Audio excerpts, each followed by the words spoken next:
ప్రభు అయిన యేసుక్రీస్తు నామంలో ప్రతి ఒక్కరికి వందనాలు తెలియజేస్తా ఉన్నానండి. ఈరోజు కీర్తనల గ్రంథము 49 అధ్యాయము 17 వచనము. వాడు చనిపోవునప్పుడు ఏమియూ కొనిపోడు, వాని ఘనత వాని వెంట దిగదు. హల్లెలూయా.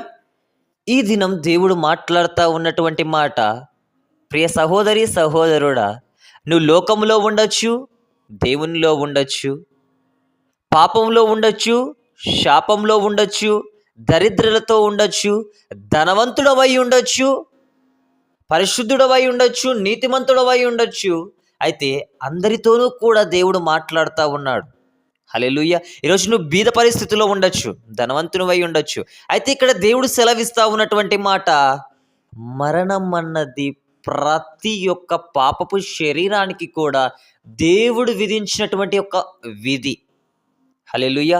ఈరోజు నువ్వు ధనవంతుడవేమో, నువ్వు ఘనత వహించేటువంటి కుమారుడవై ఉంటా ఉన్నావేమో, కుమార్తెవై ఉంటా ఉన్నావేమో, ఈ లోకంలో నీకు సిరి సంపదలు అన్నీ ఉన్నాయేమో, పేరు ప్రఖ్యాతలు గాంచినటువంటి వ్యక్తివేమో, నీకు సాటి వేరేటువంటి వారు లేరేమో.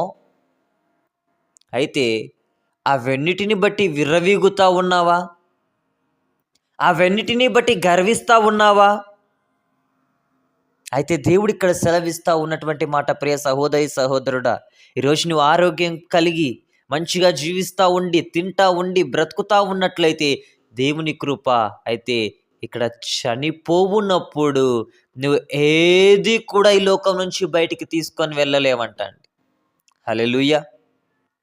ఈరోజు డాక్టర్వి కావచ్చు, యాక్టర్వి కావచ్చు, రాజకీయాలలో వివిధ రకాలుగా పాల్గొంటూ ఉండొచ్చు, రాజకీయ నాయకునివి కావచ్చు, ఎమ్మెల్యేవి కావచ్చు, ఎంపీవి కావచ్చు, కోర్టులో జడ్జివి కావచ్చు, ఏమీ లేనటువంటి సాధారణ వ్యక్తివై ఉండొచ్చు, ఎన్నో కంపెనీలకు అధికారివై ఉండొచ్చు.